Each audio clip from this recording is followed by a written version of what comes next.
I always thought my daughter was taking care of me, but in my own home, she treated me like an unpaid housekeeper, while she and her husband lived a fake, lavish life they couldn't afford. They looked at my house, the home my late husband built, like it was their own private fortune. They thought I was a helpless old woman, a problem to be solved. They had no idea that I wasn't a problem.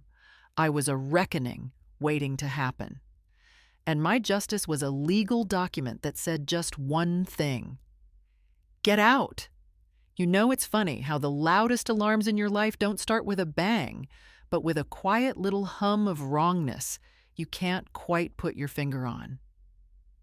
For me, that hum started on a Sunday, one of those perfect Orange County Sundays where the sky is so blue it hurts your eyes, and the bougainvillea in my garden looks like it's been set on fire. My daughter Lauren was hosting one of her brunches at my house. She called them our brunches, but I did the cooking and cleaning. She just did the inviting and the performing. She was in peak form that day, gliding around the patio my late husband David had built with his own two hands. She'd compliment my quiche, telling her friends how she was trying to get my secret recipe, but her smile never quite reached her eyes. Her eyes were hard and bright, and constantly flicking down to the phone she was clutching in her hand. Every few minutes, she'd turn away with a brittle laugh, and her thumbs would fly across the screen. When she turned back, the smile would be plastered on again. After one of her friends left, she patted my arm and told me how wonderful it was that I had this little gathering to keep me busy. Then she handed me a list of chores for the afternoon, things like polishing the silver and cleaning the guest bathroom. She said it was important to keep me active and involved. I just nodded. It was easier than arguing. The hum of wrongness got louder that week. It wasn't just the chores or the way she and her husband Eric had moved into the master suite while I was put in the small guest room overlooking the driveway. It was the little things, the slow creeping theft of my own life. My mail started appearing on the kitchen counter already opened. Lauren would say she was just helping me sort through the junk mail, protecting me from scams. But my bank statements were opened, my letters from friends. Then the phone calls started getting screened. My friend Carol called on Tuesday. I saw her name on the caller ID, but before I could reach for the phone, Lauren snatched it up. I heard her voice, sweet as poison, telling Carol that I was napping and shouldn't be disturbed. I was sitting right there, wide awake, holding a cup of tea. Lauren hung up and told me she was just protecting my peace. It was all done with this suffocating blanket of loving concern. I felt like a porcelain doll being carefully placed in a box that was starting to feel more and more like a cage. The pressure came to a head on Friday. Lauren and Eric sat me down at the dining room table, the one David and I had picked out 50 years ago. They had a stack of papers and a pen. It was all very serious. Eric did most of the talking, his voice booming with false sincerity about how they were so worried about the future and wanted to make sure everything was taken care of for me. He said these were just routine papers from the bank to simplify the estate, to put things in order, so I wouldn't have to worry about a thing. Lauren just kept nodding her hand on my shoulder, squeezing gently. I was tired. I was tired of the constant managing, the feeling of being a guest in my own home. I looked at the papers, but the legal jargon swam in front of my eyes. I just wanted it to be over. So I signed where they pointed. As I pushed the last document back toward them, I noticed the corner of the final page had been folded over just enough to hide the title at the top. But I was too exhausted to question it. They both looked so relieved it was almost ghoulish. That night I couldn't sleep. The house was quiet, but the hum of wrongness had become a roar in my ears. I got up for a glass of water and crept down the hallway. Lauren's door was ajar, and a thin sliver of light cut across the dark floor. I was about to pass by when I heard her voice. It wasn't her sweet, performative daughter voice. It was a harsh, panicked whisper, the kind of voice you use when the world is crumbling around you. I froze, pressing myself against the wall. I heard her say, "The payment is due on the first, Mark. No, we can't get another extension. We're talking foreclosure on the condo." There was a pause, and my blood ran cold. Her next words were clear, sharp, and they pierced right through me. "I told you my mother's house is the only way out. We just have to be patient for a little while longer." In that moment, the humming stopped. The vague unease, the quiet suspicion, it all vanished. It was replaced by a terrible cold and perfect clarity. I wasn't their mother anymore. I was an obstacle. And the home David and I had built, the place I thought I was safe, was nothing more than their solution. By the way, if you're enjoying the story so far, please consider subscribing so you don't miss what's next. We'd also love to hear your own story if you'd like to share it with our community. Now, let's get back to it. After a night spent staring at the ceiling, replaying my daughter's whispered words, something inside me shifted. The hurt was still there, a deep, cold stone in my chest, but it was surrounded by a strange kind of calm. The fog of confusion had lifted, and I could see the landscape of my life with perfect, painful clarity. I wasn't a doting mother being cared for by her loving daughter. I was a resource being managed, and when you know the game, you can start to play. The next morning, I went down for breakfast and sat in my usual spot, stirring my tea as if it were just another Saturday.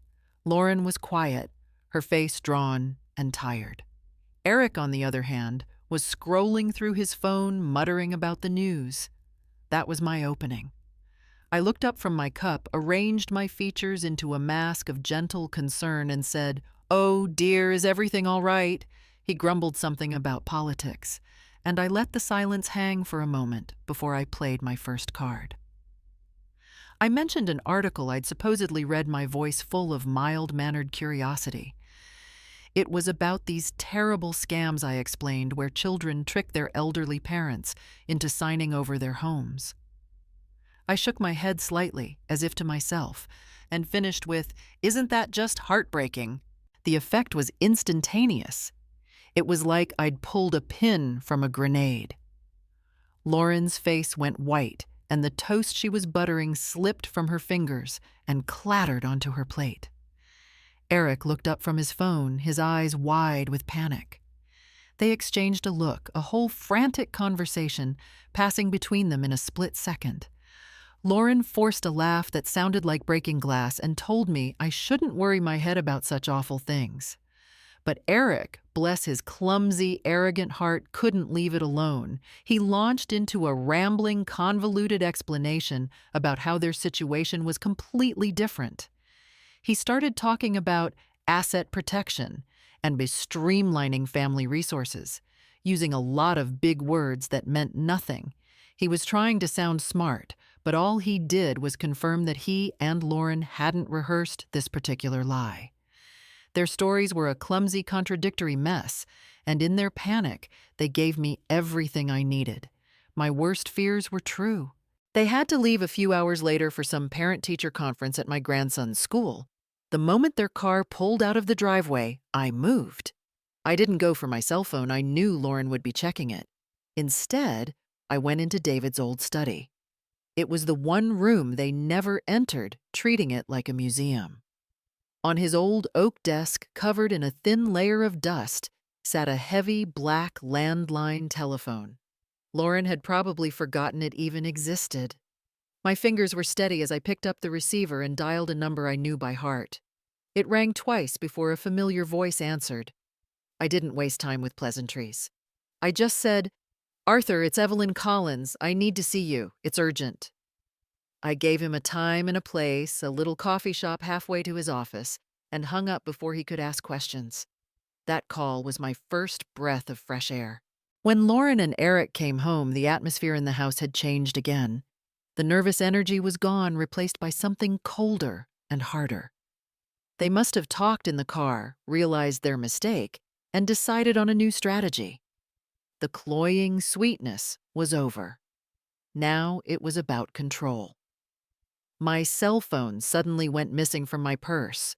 Lauren feigned helping me look for it, her face a perfect picture of concern before declaring it was probably lost for good. From then on, she insisted on driving me everywhere herself. She said it was for my safety that I shouldn't be going out alone at my age. I just nodded and let her. I let her think she was in charge. But I knew the truth. I wasn't just being managed anymore. I was being guarded. This wasn't a game of manipulation anymore. It had become far more dangerous than that. I knew that being a prisoner meant I had to play by a new set of rules, or rather, I had to make them think I was playing by theirs. The best way to move freely when you're being watched is to make the guards think you're not worth watching at all. So I began my strategic retreat. I started to decline. Not all at once, but slowly, like a flower fading at the end of summer. I'd forget where I put my reading glasses when they were on top of my head. I'd ask Lauren what was for dinner an hour after she'd already told me. I became more compliant, nodding at her suggestions and thanking her, my voice a little weaker each time for taking such wonderful care of everything. And it worked. The tension in their shoulders began to ease. They'd exchange glances not of panic anymore, but of weary resignation. I was no longer a threat. I was just a problem that was being successfully managed. They were so sure they had won. And while they saw me as a fading old woman, their own world was on fire.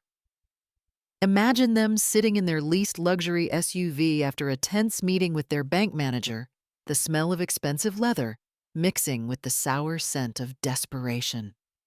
This is the part I couldn't see, but the part that explained everything. The reader deserves to know the full depth of their crisis. They weren't just in a little debt, they were drowning in it. Maxed out credit cards to the tune of $100,000. A second mortgage on their own condo that was already underwater. A six-figure personal loan from a friend of Eric's father. A man who did not suffer fools gladly and whose patience was wearing thin. On top of it all, the crushing private school tuition for their two children, a non-negotiable expense in their circle. They were living a life they couldn't afford, propped up by lies and loans. In that car, they spoke about my house, my home, as if it were already theirs. They revealed that the papers I signed weren't just to simplify the estate. They had used them to get a bridge loan, a temporary lifeline to keep the wolves at bay. The first payment on that loan was due in 60 days. The sale of my house wasn't a possibility. It was their only way out. Their fatal mistake was believing their own performance. They thought I was so frail, so out of it that they could relax. One afternoon, Lauren went out for what she called errands, which I knew was a 3-hour shopping trip. She told me to have a good nap. I waited until I heard her car leave, then I went to David's office. He was a meticulous man, always prepared. He used to say, "Hope for the best, but plan for the worst." In the back of his desk drawer, taped to the underside, was a small, flat key. It opened the personal safe hidden behind a false panel in the bookshelf. I hadn't opened it in years. Inside everything was just as he'd left it. The original unaltered deed to our house, clean and crisp. A copy of our ironclad prenuptial agreement which protected all the assets we'd each brought into the marriage. And a small, leather-bound notebook listing everything we owned with Arthur Vance's contact information highlighted on the first page. I pulled out the secret weapon I'd bought myself months ago, a cheap burner phone just in case. My hands were perfectly steady as I took a clear picture of every single page. Confidence makes people careless. Arrogance makes them stupid. That evening, as I was upstairs pretending to read, I saw Eric in the backyard pacing back and forth with his phone pressed to his ear. He was talking loudly, puffed up with the kind of pride that only comes before a fall. He was speaking to a real estate agent. I could hear every word through the open window. He was bragging about a pocket listing for a prime Orange County property, a guaranteed quick sale at $2.8 million. And then he delivered the final chilling blow. He laughed and said the deal would be simple because the current occupant will be moving to a lovely assisted living facility very soon. I stepped back from the window, my heart not breaking, but hardening. The warmth of my love for my daughter, the memories of the little girl I raised, all of it was burning away, leaving behind something cold and hard and strong as steel. My face was set like stone. He had no idea who he was dealing with. I had arranged the meeting with Arthur during a mandatory doctor's visit earlier that week. While Lauren was in the waiting room scrolling through her phone, I had gone to the restroom and instead slipped a sealed envelope to a courier Arthur had waiting for me. In it were the photos from my burner phone and a single clear instruction. All that was left was to wait for the pieces to fall into place. I spent 2 days playing the part of the fading matriarch, letting Lauren and Eric's arrogance swell to its peak. The quiet before a storm is a strange thing. You can almost taste the electricity in the air. The storm broke at 3 o'clock on a Thursday afternoon. The doorbell rang a sharp, insistent chime that made Lauren sigh with annoyance. She was in the middle of telling me how I needed to start thinking about downsizing my responsibilities. She stomped to the door, ready to dismiss whoever was interrupting her, but she didn't come back. I heard a man's voice, calm and pleasant, but with an edge of steel. I walked into the entryway and saw her frozen in the doorway, staring at an impeccably dressed man in a dark suit. It was Arthur Vance. He looked past my daughter's stunned face directly at me and gave a slight nod. He told Lauren, his voice leaving no room for argument, that he was here for a scheduled meeting with his client, Mrs. Evelyn Collins. Before she could form a protest, he stepped smoothly inside, holding a crisp file folder. We sat in the living room, the one they had redecorated with furniture that looked expensive but felt cheap. Arthur was methodical. He didn't raise his voice. He simply opened his folder and laid a document on the coffee table. He asked Lauren if she recognized the estate papers she'd had me sign. When she nodded, her face tight with suspicion, he gently explained that the document was in fact a quitclaim deed. He defined the term for her, explaining how it transferred all rights to my property directly to her. Then he used the phrase that shattered her composure: financial elder fraud. That was the key, the official legal term for what she had done. All the color drained from Lauren's face. Her carefully constructed world of justifications and self-deception crumbled in an instant. She began to sob, not with soft, dignified tears, but with ugly, heaving gasps of pure, pathetic desperation. The whole sordid story came pouring out: the crushing debt, the terror of their friends finding out they were failures, the insane pressure to keep up appearances in a world they didn't belong in. She confessed everything, her words choked with the shame she had hidden for so long. The sound of her breakdown brought Eric running in from the backyard. He took one look at Lauren's collapsed form and Arthur's grim face, and his survival instincts kicked in. He didn't comfort his wife. He attacked her. He started shouting, telling Arthur that this was all her fault, that she was the one obsessed with what the neighbors thought, with the private schools and the luxury vacations. Lauren fired back, her voice raw with betrayal, screaming at him about his inconsistent income and his failed business ventures. The perfect facade of the happy, successful Orange County couple disintegrated right in front of me. It was a vicious, ugly storm of blame and resentment, revealing just how deep the fractures in their marriage went. I let them fight. I watched as they tore each other apart, exposing every last rotten piece of their life together. When they had finally exhausted themselves into a panting, hateful silence, I stood up. I had been sitting there so quietly, they had forgotten I was in the room. I said 2 words, my voice not loud but clear and sharp enough to cut through the toxic air. That's enough. They both stopped and stared at me. And for the first time in years, I think they truly saw me. Not as their mother, not as a caregiver or a resource, but as the woman who owned the ground they stood on. The fear in their eyes was a new thing. I held my daughter's gaze, my own face calm and unreadable. I turned to my lawyer. "Arthur," I said, my voice steady, "please serve them with the papers." Lauren's eyes darted from me to the new set of documents Arthur was pulling from his folder, and her face became a mask of pure, dawning horror. She finally understood. This wasn't a family argument. It was a reckoning. The papers Arthur served them with in my living room weren't the end. They were an invitation. A formal summons to a meeting in his office 2 days later.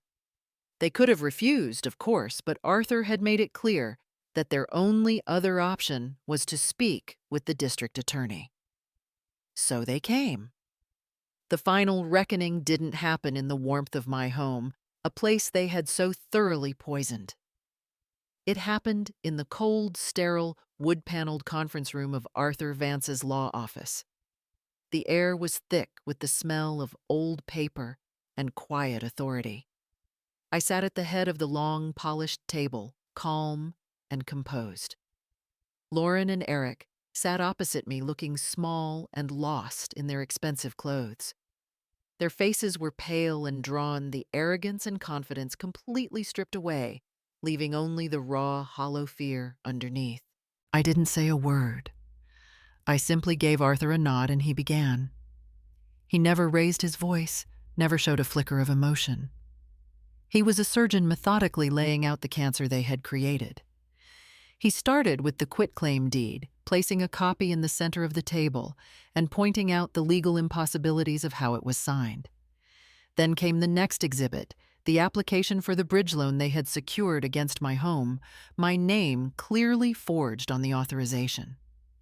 He followed that with the printouts of Eric's emails with the real estate agent, the ones where he so casually discussed my impending move to an assisted living facility.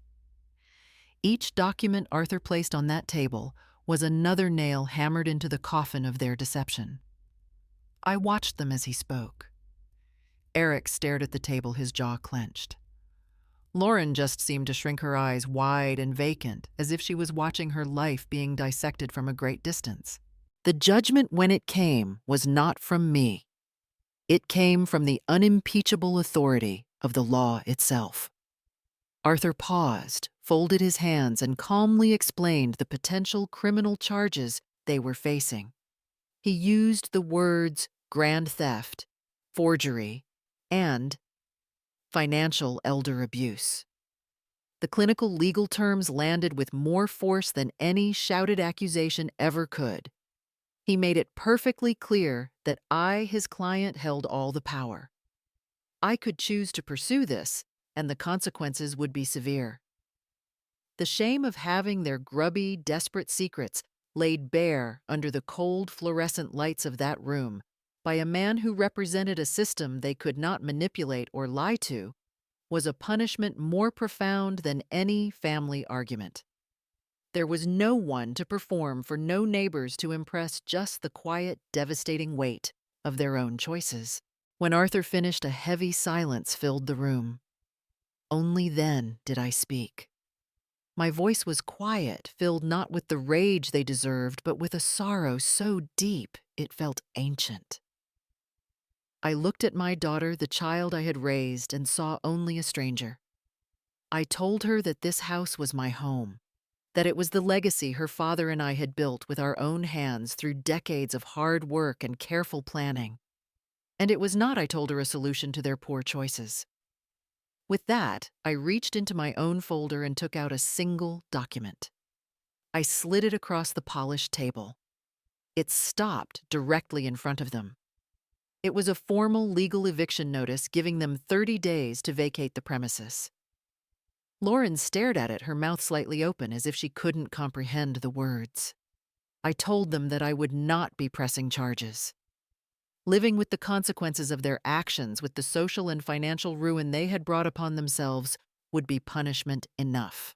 I stood up my chair, making a soft, scraping sound in the silent room.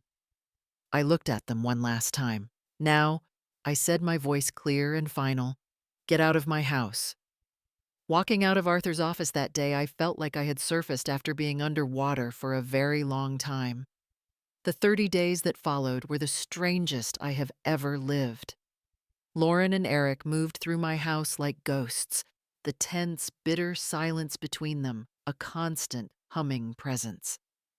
They packed their lives into cardboard boxes, avoiding my gaze, speaking only in clipped, necessary whispers. I stayed in my part of the house, and they in theirs. There were no more arguments, no more tears. There was only the scrape of packing tape and the heavy weight of what was broken. The day the movers came was a quiet spectacle. The expensive modern furniture they'd bought to impress their friends, the things that had always looked so out of place in my home, were hauled out and loaded onto a truck. I learned from a neighbor that it wasn't heading to a new, smaller home, but to a storage unit on the other side of town. Word travels fast in a place like this. Their social ruin was as swift as it was complete. The carefully curated image of success had evaporated, leaving only whispers and open gossip in its wake. On the final day, their fractured marriage finally shattered. Eric, his face a mask of resentment, blamed Lauren for everything. He said her obsession with status and appearances had ruined them. He packed a single suitcase into his leased car and left without a backward glance. His consulting business, I later heard, collapsed within a month. Without my home as a backdrop for his supposed success, his clients saw him for what he was. After he was gone, Lauren stood on the porch, her last box at her feet. She looked small and broken, all the fight gone out of her. She finally looked at me, her eyes full of a shame that was real and raw, and attempted a tearful apology.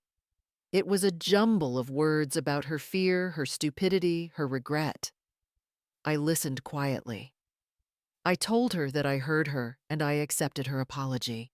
But acceptance is not amnesty. The path to anything resembling a real relationship between us would be long and entirely on my terms. After she left, the first thing I did was call a locksmith.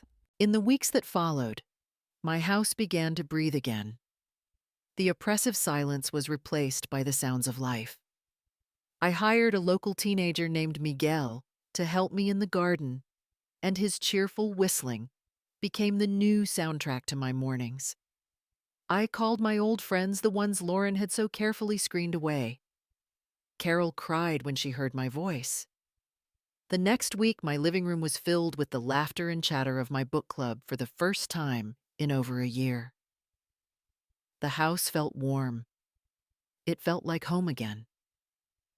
With Arthur's help, I used some of my financial freedom to set up a small scholarship at the local community college in David's name, a way to turn the ugliness of what happened into something good for the world.